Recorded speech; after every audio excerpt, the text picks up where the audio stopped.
कभी ऐसा लगा है जैसे हम बस देते ही जा रहे हैं, देते ही जा रहे हैं, और आखिर में जब हम खुद को देखते हैं तो पाते हैं कि अपने लिए तो कुछ बचा ही नहीं। आज हम इसी बहुत ज़रूरी कला पर बात करने वाले हैं, सेल्फ प्रिजर्वेशन यानी आत्मसंरक्षण, जो असल में लंबे समय तक सफल रहने का राज है। ये एक जानी पहचानी फीलिंग है ना? जब लगता है कि एनर्जी का टैंक बिल्कुल खाली हो गया है, जब हम अपनी ताकत की आखिरी बूंद तक दूसरों पर लगा देते हैं और फिर पाते हैं कि हम खुद पूरी तरह से ड्रेन हो चुके हैं। और सच कहूं तो ये बहुत अकेला महसूस कराता है। देखिए, हमें बचपन से यही सिखाया जाता है कि अपना सब कुछ दूसरों को दे देना एक बहुत बड़ा गुण है, चाहे वो परिवार हो, दोस्त हो या फिर हमारा काम। हमारे दिमाग में ये बात बैठ जाती है कि अपनी ज़रूरतों को पीछे रखना ही सही तरीका है। पर एक मिनट रुकिए, क्या हो अगर ये निस्वार्थ होना असल में एक जाल हो? एक ऐसा चक्कर जिसमें हम खुद को इतना थका देते हैं कि आखिर में न हम किसी की मदद कर पाते और न ही खुद की। इसमें किसी का फायदा नहीं होता। जैसा कि ब्रेने ब्राउन ने बहुत खूबसूरत बात कही है, सीमाएं तय करने का मतलब है खुद से प्यार करने की हिम्मत दिखाना, भले ही हमें दूसरों को निराश करने का जोखिम क्यों न उठाना पड़े। इसका सीधा सा मतलब है कि हमारी अपनी भलाई भी उतनी ही मायने रखती है। तो इसका हल क्या है? इसका हल एक बहुत ही सिंपल आइडिया में छिपा है, जिसे कहते हैं ऑक्सीजन मास्क प्रिंसिपल।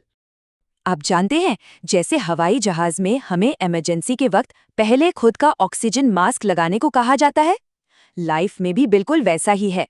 दूसरों की मदद करने से पहले हमें अपनी देखभाल करनी होगी। ये कोई स्वार्थ नहीं है, बल्कि सर्वाइवल के लिए जरूरी है। और होता क्या है, जब हम खुद को दूसरों के लिए पूरी तरह से खाली कर देते हैं तो हम बर्नआउट की स्टेज में पहुंच जाते हैं। और उस हालत में सच तो ये है कि हम किसी की भी मदद करने के काबिल नहीं रहते, न दूसरों की और सबसे जरूरी नहीं खुद की। तो सवाल ये उठता है कि ये बैलेंस कैसे बनाया जाए? इसे समझने के लिए चलिए 3 पिलर्स यानी 3 स्तंभों पर नजर डालते हैं। पहला है सस्टेनेबल गिविंग। इसका मतलब है कि मदद उतनी ही करें जितनी हम खुद को नुकसान पहुंचाए बिना कर सकते हैं। दूसरा, नहीं को हाँ की तरह देखें। जब हम किसी रिक्वेस्ट को ना कहते हैं तो असल में हम अपनी स्टेबिलिटी और मेंटल पीस को हाँ कह रहे होते हैं। और तीसरा, सेल्फ प्रिजर्वेशन। हमारी एनर्जी एक रिसोर्स की तरह है, एक बैटरी की तरह, जिसे मैनेज करना बहुत जरूरी है। इसे इस तरह सोचिए, हमारी एनर्जी एक बैंक अकाउंट की तरह है। क्या कोई जीरो बैलेंस वाले अकाउंट से किसी को पैसे दे सकता है? नहीं ना। ठीक वैसे ही जब हम खुद की देखभाल में इन्वेस्ट करते हैं, तभी हम दूसरों की मदद करने के लिए तैयार हो पाते हैं। ठीक है, तो थ्योरी तो समझ आ गई, पर इसे असल जिंदगी में कैसे इस्तेमाल करें? चलिए अब 4 आसान स्क्रिप्ट्स देखते हैं जिनसे हम अपनी बाउंड्रीज को सम्मान के साथ बनाए रख सकते हैं। पहली टेक्निक है पॉजिटिव नो। इसमें हम सीधे सीधे नहीं नहीं कहते। इसके बजाय हम ये समझाते हैं कि हम इस वक्त अपनी मौजूदा प्राथमिकताओं को हाँ कह रहे हैं, जिससे मना करना पर्सनल नहीं लगता। इसका एक बहुत सिंपल फॉर्मूला है।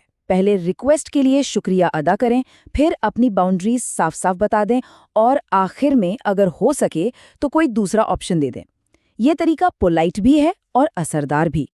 जैसे आप कह सकते हैं, बहुत बहुत शुक्रिया कि आपने इस काम के लिए मेरे बारे में सोचा। फिलहाल मैं दूसरे प्रोजेक्ट्स में पूरी तरह बिजी हूं, पर शायद अगले महीने मैं इसे देख सकता हूं। देखा कितना सिंपल और सीधा है। अच्छा, ये सिचुएशन तो हम सबने फेस की है ना? कोई कुछ मांगता है और दबाव में आकर हम फौरन हाँ कह देते हैं।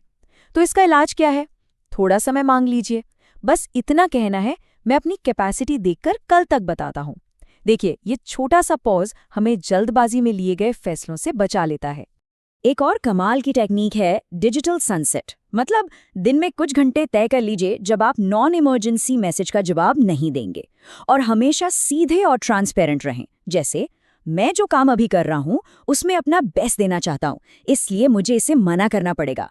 एक बात याद रखनी बहुत जरूरी है, जब हम पहली बार बाउंड्रीज बनाना शुरू करते हैं तो हो सकता है कि जिन लोगों को हमारी न सुनने की आदत नहीं है वो थोड़ा नाराज हों, पर असल में उनका ये रिएक्शन ही इस बात का सबूत है कि वो बाउंड्री कितनी जरूरी थी। और पता है, ये जो खुद को बचाने की लड़ाई है, ये कोई नई नहीं है।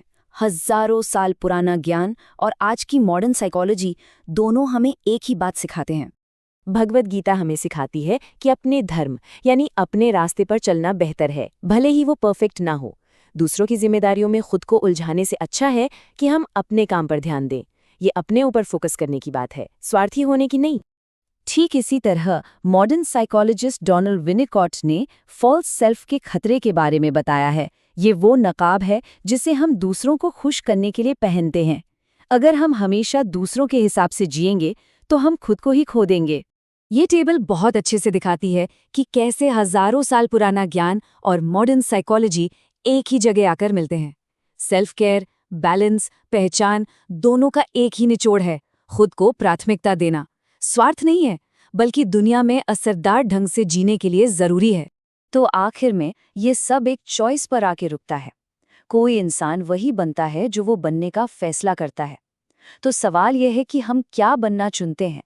वो इंसान जो दूसरों के लिए जलकर खत्म हो जाए, या वो इंसान जो पहले अपनी लौ को जलाए रखे ताकि वो दूसरों को भी रोशनी दे सके? ये फैसला आज लेना होगा।